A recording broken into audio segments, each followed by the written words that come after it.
همه دستور غذایی مادر بزرگم رو دوست داشتن. دستورالعمل خوشمزه و سریع. مواد لازم: سیب زمینی 1 عدد. ابتدا سیب زمینی رو حلقه میکنیم و بعد عمودی برش میزنیم و در انتها نگینیش میکنیم. هویج 1 عدد. هویجمون هم نگینی میکنیم. فلفل دلمه‌ای سبز 1 عدد. فلفلمون هم خرد میکنیم کاملا. فلفل چیلی قرمز 1 عدد. فلفل قرمزمون هم مطابق بقیه کاملا نگینیش میکنیم و خرد بشه. پیاز 1 عدد.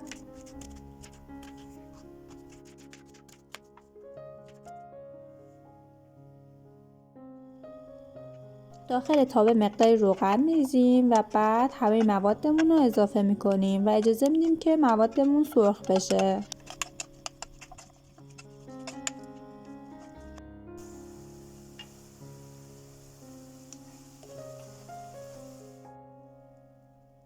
نمک نصف قاشق چایخوری. فلفل سیاه 1 قاشق چایخوری. آویشن خشک 1 قاشق چایخوری.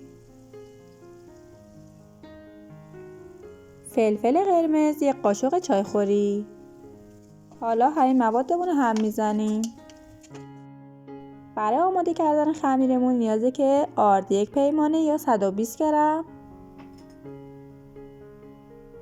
نشاسته ذرت 1 پیمانه یا 120 گرم، نمک نصف قاشق چایخوری یا 4 گرم. حالا به اندازه 2 پیمانه آب یا 400 میلی لیتر آب اضافه میکنیم. مخلوطمون رو هم میزنیم تا یک دست بشه.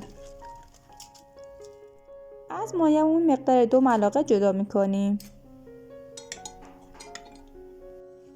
تابه رو حرارت میذاریم و اجازه میدیم که داغ بشه. زمانی که داغ شد از خمیرمون با برس کف تابه به سرعت میزنیم طوری که اجازه ندیم این خمیرمون خشک بشه. این کار باید خیلی سریع انجام بدیم.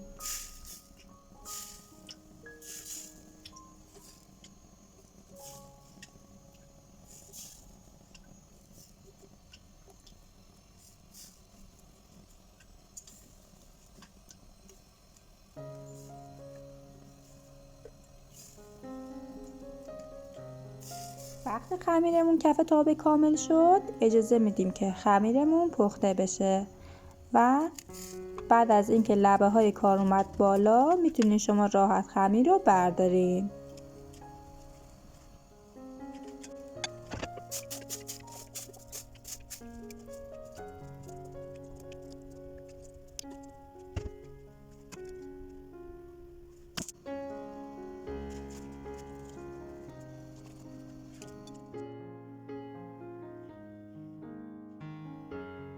حالا از مواد آماده شدمون به اندازه 1 قاشق داخل خمیر میریزیم و بعد دور تا دور خمیرمون رو با اون موادی که 2 ملعقه جدا گذاشتیم آغشته میکنیم و اطراف خمیرمون رو میبندیم.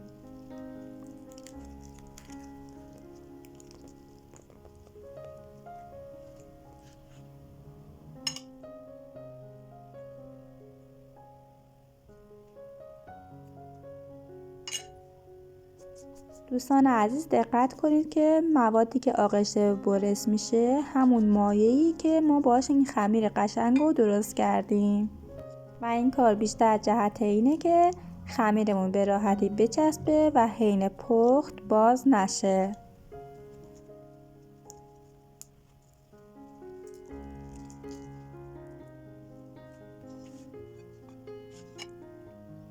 دوستان عزیز با لایک و سابسکرایب کردن باعث میشین که این ویدیو رو افراد بیشتری بتونن ببینن. خیلی ممنون ازتون.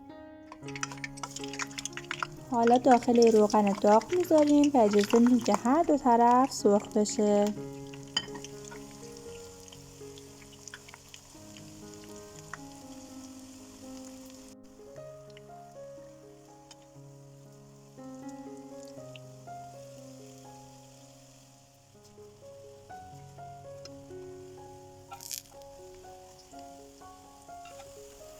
غذای خوشمزه ما آماده است. نوش جان.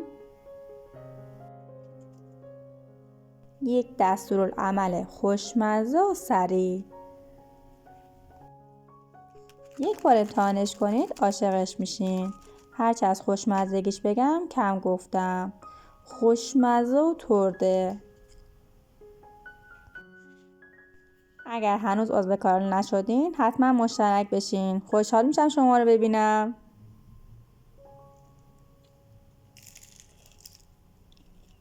از اینکه همراه من بودیم و این ویدیو رو تماشا کردیم متشکرم.